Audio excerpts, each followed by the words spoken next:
Hello engineers, welcome again to Engineering Adda 24/7 and welcome again. JKSSB 2025 electrical engineering की one of the important examination में से एक, जब जम्मू कश्मीर के जो एग्जाम है जहां इसका एग्जाम फॉर्म बहुत पहले आ चुका था और अब तक फॉर्म फिलिंग डेट कंप्लीट हो चुकी है हमारे पास में। अब इस वीडियो को आज क्यों लेके आए, ये 2 मंथ्स की स्ट्रेटेजी क्यों? क्योंकि अभी भी आप लोगों को सभी को मालूम होगा कि जेकेएसएसबी के एज ए सिविल इंजीनियरिंग की 500+ वैकेंसीज आई है। और जो मैंने कहा था इसके प्रीवियसली 1 महीने पहले कि हमारे पास कम से कम 3 महीने गिरी से गिरी हालत में, और अभी मैं कह सकता हूं कि 2 महीने हमारे पास है मिनिमम एज मिनिमम पॉसिबल। और क्योंकि आप कभी सिविल इलेक्ट्रिकल के साथ पेपर करते हैं तो आराम से मान के चलिए आपको अभी भी 3 महीने और रखे हुए हैं। शांति से एग्जाम की तैयारी करिए। हाँ, ये जो एग्जाम है एक तरह का प्योर टेक्निकल एग्जाम है जहां पर आपके पास में टोटल 8 सब्जेक्ट्स हैं, जहां पर कि आपका पेपर 120 मार्क्स का आने वाला है। इस 120 मार्क्स को लाने के लिए, अचीव करने के लिए कितना कट ऑफ मैंने दिया था इसके प्रीवियस वाले सेशन में, आपको कहा था कि इसका जो कट ऑफ है वह अप्रोक्सीमेटली जो जाएगा, मैं आपको पहले से कह चुका हूं कि 120 मार्क्स का पेपर है आपके पास में। तो इस 120 मार्क्स के पेपर के अंदर आपको सॉलिड एंड सॉलिड आपको 70 मार्क्स आपको लाने पड़ेंगे। क्यों सॉलिड एंड सॉलिड 70 मार्क्स लाने पड़ेंगे? क्योंकि ये अप्रोक्सीमेट 50% बढ़ता है, इससे ज़्यादा नहीं जाएगा, क्योंकि टेक्निकल भी अच्छा पूछा जाएगा। स्टेट बोर्ड के एग्जाम है, एसएससी जेईई आरआरबी जेईई का लेवल नहीं होगा, अच्छा लेवल होगा। और अपने बीएचएल के पेपर्स में भी देखा है एग्जाम का लेवल थोड़ा बड़ा हुआ मिला है हमारे पास में। तो चलिए इस एग्जाम की तैयारी कैसे करें, और उम्मीद है कि आप लोग अभी कई स्टूडेंट अभी एग्जाम की तैयारी करना स्टार्ट कर चुके होंगे और कई बच्चे ऑलरेडी कर चुके हैं। जब मैंने फर्स्ट टाइम वीडियो बनाई थी इसके प्रीवियसली इस ही हमारे इंजीनियरिंग अड्डा के प्लेटफॉर्म के ऊपर। तो हम बात करें इसके सिलेबस में क्या है। इसके सिलेबस क्योंकि ऑफिशियल आ चुका है, इसके सिलेबस में आपके पास डिजिटल इलेक्ट्रॉनिक और माइक्रो प्रोसेसर है, जहां पर कि हम लोग थोड़ी डिटेल में बातचीत करें कि इसके सिलेबस में था क्या। तो बच्चों मैं इसके सिलेबस की चर्चा करूं आपके जेकेएसएसबी की, जहां पर कि आपके पास में नंबर सिस्टम जैसे आपके बेसिक क्राइटेरिया, जहां पर कि बच्चों ध्यान दीजिए प्लीज कि इसके अंदर आपको डिजिटल आईसीएस के फैमिलीज के बारे में पूछा गया है, और आपके पास में यहां पर काउंटर्स के साथ में आपको माइक्रो प्रोसेसर के 8085 जो माइक्रो प्रोसेसर है उसके बारे में जानकारी दी गई है। तो एक बहुत बड़ा सब्जेक्ट है मेरे पास में as a digital electronic and microprocessor की बात करूँ तो मेरे पास में, जो कि 10 मार्क्स का आता है। फिर इलेक्ट्रिकल सर्किट एंड फील्ड की थ्योरी की बात करें तो ईएमएफटी पूरा नहीं है मेरे पास में, आखिरी के जो लॉज है मेरे पास Biot Savart law, Ampere circuit law, इसके बेसिस पे क्वेश्चन आएंगे। कंट्रोल सिस्टम की बात करें पूरा कंट्रोल आएगा जो कि आपको 10 मार्क्स का होगा मेरे पास में। इलेक्ट्रिकल इलेक्ट्रॉनिक मेजरमेंट सर्किट्स की बात करें जो कि 15 मार्क्स का। देखो ये भी छोटा नहीं है टॉपिक, जहां पर कि हम बात करें इलेक्ट्रिक इलेक्ट्रॉनिक की हमारे पास में, तो हमारे पास में मेजर तो इलेक्ट्रिकल कंपोनेंट होते हैं जो कहां तक पढ़ते हैं इलेक्ट्रिकल मेजरमेंट को, instrument transfer, digital voltmeter, multimeters, phase and time frequency, Q metre तक, और हमारे ऑसिलोस्कोप तक। हमारा नॉर्मल रूप से जब एग्जाम की तैयारी करते हैं तो यहां तक हमारे पास में इलेक्ट्रिकल मेजरमेंट आता है बच्चों मेरे पास में। इसके आगे जितने भी टॉपिक है, transducer, measurement of displacement, flow, आपका मेगर भी इलेक्ट्रिकल में आता है, measurement of active and reactive component आपके इलेक्ट्रिकल टॉपिक में आता है, मेजरमेंट ऑफ एनर्जी ये भी आपके इलेक्ट्रिकल टॉपिक में आता है। जो ट्रांसड्यूसर के टॉपिक है आपके एज ए इलेक्ट्रॉनिक मेजरमेंट आते हैं, जो कि आपका एक्स्ट्रा टॉपिक में से आपको पढ़ना पड़ेगा बच्चों मेरे पास में हम लोग। फिर आपकी इलेक्ट्रॉनिक डिवाइस ईडीसी की बात आती है, जो कि one of the elaborated topic में से एक है, जो कि 10 मार्क्स का होते हुए भी आपके पास में मैं आपके फिर से कह सकता हूं कि आपको बहुत परेशान करे, क्योंकि यहां पर आपके बहुत छोटे छोटे फॉर्मुलेज, बहुत सारी चीजें आपको नोट्स के रूप में बनाने की कोशिश होगी। फिर नेक्स्ट बात करें इसी के अंदर, थोड़ा मैं डिटेल से जा रहा हूं समझ में आए। जैसे इलेक्ट्रॉनिक डिवाइसेस के और ड्राइव्स की बात करें, please do not go depth, बहुत डेप्थ में मत जाइए। इसके क्वेश्चन जो आपके इंजीनियरिंग सर्विसेज से पूछे जाते हैं उन क्वेश्चंस पे ध्यान देना। मेरे पास में इलेक्ट्रिकल मशीन 25 मार्क्स का है और आपके पास पावर सिस्टम में 25 मार्क्स का है, बस इसी चीज पे ध्यान देना है। अब मैं क्या कर रहा हूं, हम इसको अभी प्रिपरेशन स्टडीज आपको कंप्लीट रोड मैप देना 2 महीने का, तो मैं आपको एक तरह का डेली रूटीन चार्ट पहले सबसे पहले देने की कोशिश करूं कि हमारे पास टोटल 120 दिन, मतलब आपके 2 महीने में 120 आपके 60 डेज, सॉरी टोटल 60 डेज है हमारे पास में,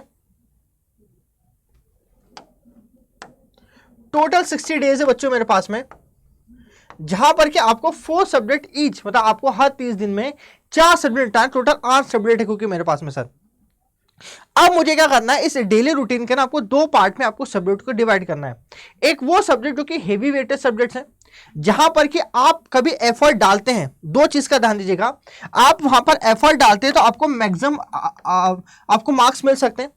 ये जो सब्जेक्ट है किस तरह से अचीव करेंगे, इस सब्जेक्ट को चूज करने का क्राइटेरिया है। सबसे पहली चीज, आपके पास उसकी प्री रिक्विजिट नॉलेज हो आपके पास पहले से प्री रिक्विजिट नॉलेज के थोड़ा सा पढ़ने के बाद आपका टॉपिक कंप्लीट हो जाए। सेकंड चीज, आप इंटरेस्टेड हो उसके लिए। And third thing, maximum marks achieve करें आपके पास में। ये 3 क्राइटेरिया के ऊपर अभी 2 सब्जेक्ट चूज करेंगे बच्चों मेरे पास में, ठीक है। और आपके पास 2 सब्जेक्ट ऐसे होना चाहिए जो कि सर सबसे डिफिकल्ट टॉपिक में से एक है, आपका इंटरेस्ट बनता ही नहीं है। आप कोई टॉपिक देखने जाते हैं तो हो सकता है आपको एक सब्जेक्ट में आपको 1 महीना लग जाए। ऐसे टॉपिक को कोशिश करें एमसीक्यू क्वेश्चंस आपके हमारे मॉक पेपर से हमको कंप्लीट करें मेरे पास में इसको। तो मैंने 2 पार्ट में इस सब्जेक्ट को कंप्लीट करा है। ऐसे 2 सब्जेक्ट आप लोगे आपके मंडे टू फ्राइडे के अंदर मेरे पास में, जहां पर कि इन 2 सब्जेक्ट को आपको पसंद है तो आपको पढ़ने में मजा आएगा, इनके क्वेश्चन करने में मजा आएगा, इनकी डेप्थ को अचीव करने में मजा आएगा। तो ऐसे थ्योरी टॉपिक प्लस को फॉलो करें एमसीक्यू थ्रू। ऐसे आपके हर सब्जेक्ट को आपको 3 घंटे देना है मेरे पास में, और उसके बाद 3 घंटे, टोटल 6 घंटे आपके पास में हो जाएंगे। यहाँ पर आप 2 सब्जेक्ट को देते हैं तो हर दिन मंडे टू फ्राइडे के बीच में। इसके अलावा 6 घंटे यहाँ देने के बाद आपके 2 सब्जेक्ट ऐसे और होंगे मेरे पास में जो कि हम बोलेंगे लेस आप इंटरेस्टेड रखते हो या फिर से ज्यादा जानकारी न हो, क्योंकि 2 महीने के अंदर मुझे सारा सिलेबस थोरली पता होना नामुमकिन है बच्चों। कभी आप खुद से सेल्फ आप काम करते हो, मगर हाँ इंजीनियरिंग अड्डा के ऊपर करते हो तो ऑलरेडी अवेलेबल आपके पास वीडियोस हैं, लेक्चर्स हैं, जिनको आप इंजीनियरिंग अड्डा पे जाके कंप्लीट कर सकते हैं। जहां पर कि इसकी विजेता बैच 1.0 आपके पास 1.0 है, इसका 2.0 बैच भी जल्दी आज लाइव सेशन मिलना स्टार्ट होगा, जहां पर कि लाइव प्लस रिकॉर्डेड सेशन है। कभी आगे आके ये हमारा एग्जाम बढ़ता आगे आके इसके क्रैश कोर्स भी आपको मिल जाएंगे, मगर इसकी बैच है 2248 के ऊपर लाइव लेक्चर्स अवेलेबल है जो कि देख सकते हो, प्लस नोट्स मेरे पास, तो क्रिस्प नोट्स है मेरे पास में, जहां पर कि पूरी किताब में पढ़ते हुए स्पेसिफिकली जो आपको टॉपिक आएंगे वो पढ़ के आगे बढ़ सकते हैं मेरे पास में आप लोग। इसके अलावा ये आपके 2 सब्जेक्ट हो जाएंगे मेरे पास में, 4 सब्जेक्ट हो जाएंगे, जहां पर कि आपको एमसीक्यू करना होगा हर सब्जेक्ट का मेरे पास 2 घंटा ईच, 6 + 4 10 आवर का मिनिमम आपको टाइमिंग देना पड़ेगा।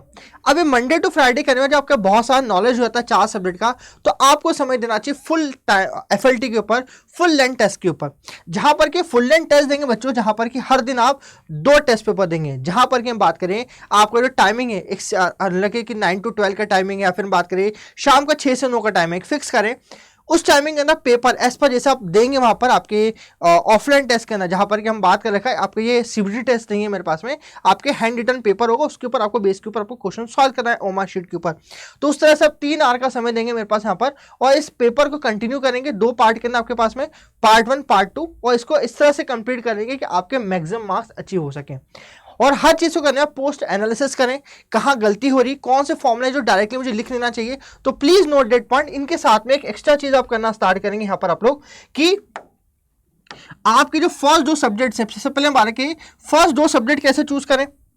ये फर्स्ट 2 सब्जेक्ट कैसे चूज करें, तो जो बात को इलेक्ट्रिकल मशीन और power system most maximum marks achieve करते हैं, तो ये 2 सब्जेक्ट आप यहां से ले लो। सबसे मोस्ट अचीवेबल मार्क्स यहां से 50 मार्क्स यहां से अचीव कर लोगे, तो पहले 2 सब्जेक्ट से फिक्स कर लो आपके पहले महीने के अंदर।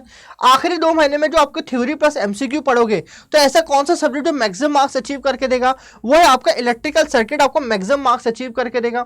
और आपके इलेक्ट्रॉनिक भी 15 मार्क्स का, तो ये भी अचीव करके देगा। तो 2 + 2 सब्जेक्ट आपके पास ऐसे हो जाएंगे जिसको थ्योरी प्लस आपके पास में आपको एमसीक्यू करके कंप्लीट कर देना है। तो आपके कितने हो जाएंगे 50 + 30 80 मार्क्स आपके फिक्स हो जाएंगे मेरे पास में। कितने में से 120 मार्क्स में से बच्चों जब थ्योरी प्लस एमसीक्यू करते हो। अब मात्र 40 मार्क्स बचे। अब ये कौन कौन सब्जेक्ट बचे, digital electronic and micro processor पहला सब्जेक्ट, दूसरा सब्जेक्ट कंट्रोल सिस्टम, तीसरा सब्जेक्ट आपका हमारे पास में हो जाएगा इलेक्ट्रॉनिक ईडीसी डिवाइसेस, और 4th सब्जेक्ट आपके पास में हो जाएगा पावर इलेक्ट्रॉनिक। आप चाहे तो ये 4 सब्जेक्ट जो मेरे पास में power electronic, control system, microprocessor and your digital electronic, ये सब्जेक्ट आप हो सकते हैं कि इन सब्जेक्ट को बाय एमसीक्यू करें, ताकि आपका लेंथ एंड ब्रेथ में इतना समय ना जाए मेरे पास में। इफ यू आर इंटरेस्टेड आप इनके थ्योरी से भी कर सकते हैं, मगर मेरा मानना है कि जितने एमसीक्यू के थ्रू करेंगे आपको इतनी डेप्थ एंड ग्रेप्थ आपको ज्यादा मिलेगी बच्चों मेरे पास में। आपकी 80 मार्क्स में से आप कभी आप थोरोली करने जाओगे 60 मार्क्स यहाँ पर अचीव कर लेते हो, 80 में से 60 मार्क्स थोरली अचीव कर लेते हो तो बाकी के 4 सब्जेक्ट आपको मात्र कितने 40 में से आप एमसीक्यू के थ्रू बच्चों में बात करूं 20 मार्क्स भी अचीव कर लोगे मेरे पास में, तो मोर एंड ओवर आप कट ऑफ क्लियर कर पाओगे बच्चों मेरे पास में। इसलिए मैं कह रहा हूं बहुत जरूरी है 4 सब्जेक्ट चूज करना, कौन सा आप आपके फेवरेट सब्जेक्ट जो थ्योरी प्लस एमसीक्यू थ्रू कर रहे हो मेरे पास बच्चों। तो ये वो एनालिसिस है जिसके थ्रू आप करना चालू करेंगे बच्चों, श्योर शॉर्ट है कि आप इसके सब्जेक्ट को अच्छी तरह से कंप्लीट कर पाएंगे। अब यहां पर आप प्रीवियस ईयर के क्वेश्चन पेपर कौन से लेंगे, तो प्रीवियस ईयर क्वेश्चन पेपर में आपका जेके एसएसबी का एक ही पेपर हुआ है बच्चों मेरे पास में, इसकी प्रीवियसली जेई का, उस पेपर को सॉल्व करने की ट्राई करें। इसके बाद में इंजीनियरिंग सर्विसेज का जो पेपर होता है वही लेवल होता है जहां पर किसके ऑब्जेक्टिव पेपर को मोर ओवर सॉल्व करने की कोशिश करेंगे।